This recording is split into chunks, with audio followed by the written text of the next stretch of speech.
I think we're in crypto winter. I do. And I know people don't want me to say it, but I think we're in crypto winter. But I don't think it's going to be severe. I just think it's going to be a more mild winter. If your average is 100, what you have is a savings asset. You don't have a speculative asset, I will argue right now. The chances of making a quick buck on 100,000 from here, I think are pretty low. I think the likelihood that we get to, 500,000 in the next cycle, I think is really high. But that's 4+ years away. When Bitcoin slips into fear, the truth surfaces, and Mark Yusko's outlook suddenly feels impossible to ignore.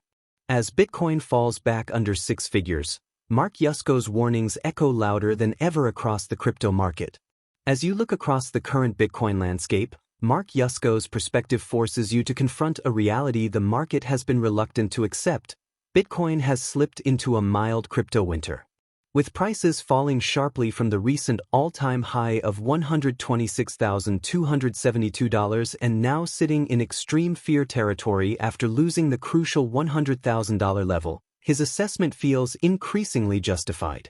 You recognize that Yusko isn't calling for doom but instead emphasizing Bitcoin's shift from a highly speculative instrument to a more stable savings asset. His argument that quick upside is limited, while the long-term path toward $500,000 remains intact, aligns with the network-based valuation models he cites, particularly Tim Peterson's Metcalfe-law framework, which places Bitcoin's fair value near $91.92K. When you review previous cycles where price surged to twice fair value before correcting, the fact that this cycle topped out at only $125,000 suggests the market never reached true euphoria. From your vantage point, his explanation of how traders, hedgers, speculators, and leveraged gamblers rotate through each cycle helps clarify why the current pullback appears more orderly than catastrophic. Ultimately, you see his analysis as a reminder that Bitcoin's long-term narrative remains intact, even if the short-term sentiment has turned cold. If Yusko's perspective reshaped how you see this cycle, drop your thoughts in the comments, share this analysis with fellow investors, and make sure to subscribe for more insights. The nice thing about Bitcoin is it's a network, right? It's physically, literally and physically a network. It's a network of nodes that secure a blockchain that enables Bitcoin to be a better form of money going forward. And therefore we can measure all the elements of a network just like any network. And I have a buddy in the industry, Tim Peterson, who runs a firm called N Squared Crypto, and he's N Squared Value on Twitter. And he's been tracking this model, this Metcalfe-law model, for years. And based on that calculation, he comes up with a fair value of the Bitcoin network, the Bitcoin blockchain network, at around $91,000 or $92,000 today. And what's interesting is if you look at history, in 2017, that value was 10,000. Now, if you remember, we went from 10,000 in November to 20,000 in December. So we got 2 times fair value. And then we had a big correction and we fell well below fair value until the next bull market started. Then in 2021, fair value had gone up to about 33K. But we went all the way up to 69K in November of 21. And then we had a big correction. So here we are in 2025, same 4-year cycle, fair value at 91. We only got up to 125, 126. We didn't get a full 100% higher. We never hit that 170, 180 that people were calling for. And so I will argue that the correction will be more muted because of that, because, it's likely we fall not just back to fair value, but probably below. Well, why should we fall below? Well, corrections occur when people who bought for, we'll say, less than ideal reasons.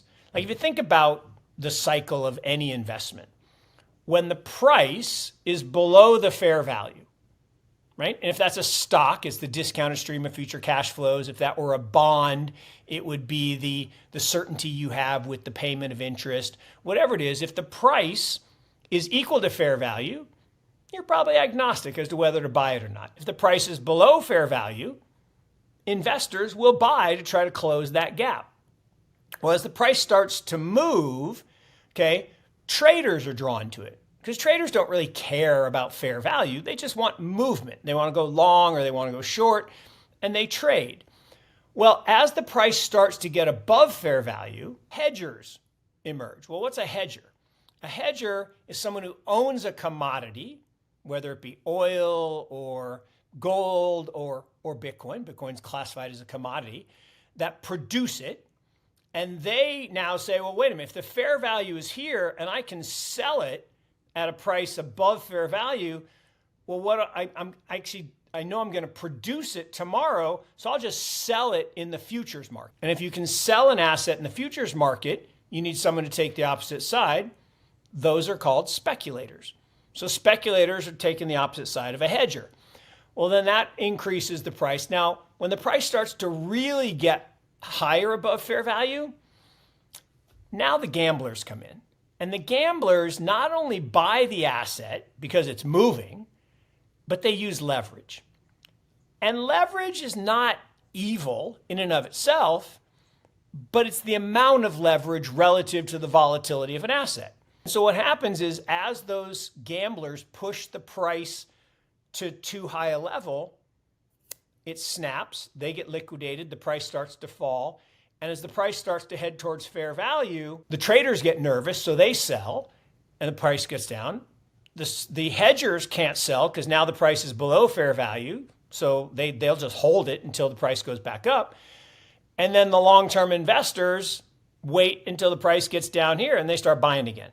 So you get this natural cycle. As Bitcoin weathers its latest turbulence, Mark Yusko's insights reveal why the market's long-term rhythm still matters despite a flood of institutional money. You can see that Bitcoin's trajectory, despite its dramatic volatility, has long been anchored in a predictable rhythm driven by the 4-year halving cycle. This programmed cut in mining rewards has historically generated supply shocks that fuel major bull markets, and from your perspective, Mark Yusko is right to argue that this cycle still matters, but with important new complexities. You understand his point that ETF flows and institutional adoption have created a step function shift in demand, yet he correctly challenges the common misconception that demand alone guarantees higher prices. As he explains, markets move only when sellers retreat, which is precisely why the halving remains a structural force. It reduces miner-driven sell pressure over time. You also find his observation about dormant OG wallets distributing coins particularly important, because long-term adoption requires broader ownership, not permanent concentration in whale hands. His distinction between accumulation and distribution markets adds useful clarity, especially in today's environment where selling pressure can shape short-term direction. And when he compares Bitcoin's volatility to gold's, you agree that its smaller size and leverage make it far more vulnerable to futures-driven manipulation, echoing the same tactics that have distorted commodity markets for decades. Let's get back to the interview. I have empathy for the logic of the 4-year cycle being less relevant because we had a step function change in demand. Because at the end of the day, price is determined by buyers and sellers. And if there's, a lack of buyers, then the price needs to come down to meet that demand. If there's a surfeit of buyers, then the price needs to rise to meet the increased demand. So there is some logic to say, well, we have all this new money going into Bitcoin through the ETFs and institutional adoption. But there's one flaw-ish in that logic, which is, remember, every transaction, there's a buyer and a seller. So for there to be excess demand, you would have to have, fewer sellers for price to rise. Meaning, the hedgers aren't producing as much. That's what the halving does, right? The halving intentionally deflates the number of block rewards. And so if I'm a hedger and I own a mining rig and now I only get 2 block rewards instead of 4, my costs are the same. I need the price to rise, so I'm less likely to sell until the price rises, which is part of the genius of the halving in my mind. The difference now is that for every new incremental buyer that we've seen, there's OGs, right? Wallets that have been inactive suddenly selling. And we're like, oh, that's so terrible. No, it's not. Look, if we meaning the community, want there to be billions and billions of Bitcoin owners and users, it can't all be in the hands of a small number of whales, right? Just mathematically. Now you say, oh, but it could, and the new people just get smaller and smaller increments. Sure. I mean, we can divide into 100 million Satoshis per Bitcoin. That's fine. But there are people who have very, very low cost basis who at some price will say, you know what? Yeah, I'll distribute a little bit. And that's what I will argue that looks like to me. There are 2 types of markets. There's an accumulative market where there tends to be more new buyers than sellers.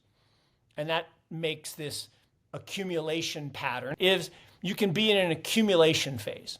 There's also a distribution phase. And distributive markets have a downward cycle to them.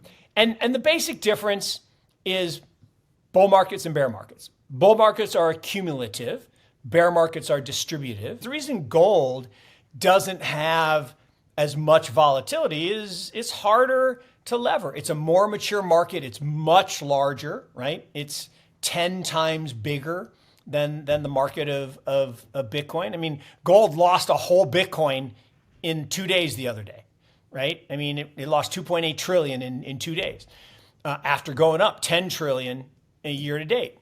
And so the law of large numbers says that you're not going to have the same level of volatility because you can't get the same amount of leverage. There's just not as many people that price. The second thing is gold has been a commodity longer than Bitcoin.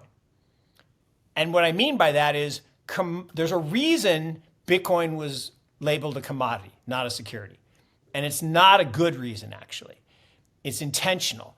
Anything that's a commodity can be manipulated by the largest players in that commodity through the futures market.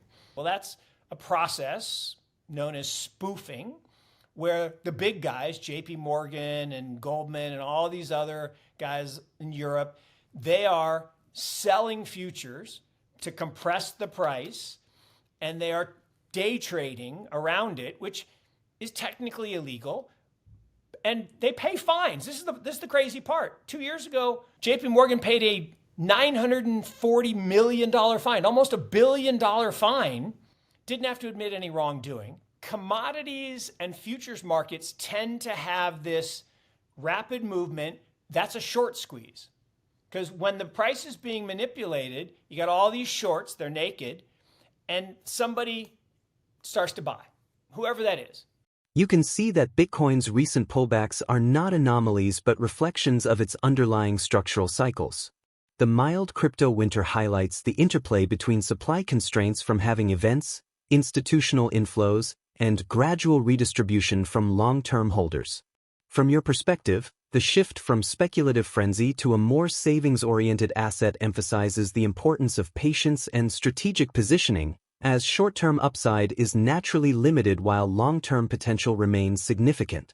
Network-based valuations, such as those derived from Metcalfe's law, provide a framework to assess fair value, revealing that current prices are aligned with broader market fundamentals rather than irrational exuberance. Watching how accumulation and distribution phases rotate between different market participants, traders, hedgers, speculators, and leveraged players, helps explain the volatility and orderly corrections. You recognize that understanding these dynamics, rather than reacting to daily price swings, allows for a more disciplined approach to investing in Bitcoin while appreciating its long-term adoption and evolving market structure. With Bitcoin cycles evolving and institutional adoption reshaping demand, how are you adjusting your strategy to navigate both volatility and long-term growth? If this analysis reshaped how you view Bitcoin cycles, share your thoughts in the comments, spread it with fellow investors, and don't forget to subscribe for more in-depth market insights.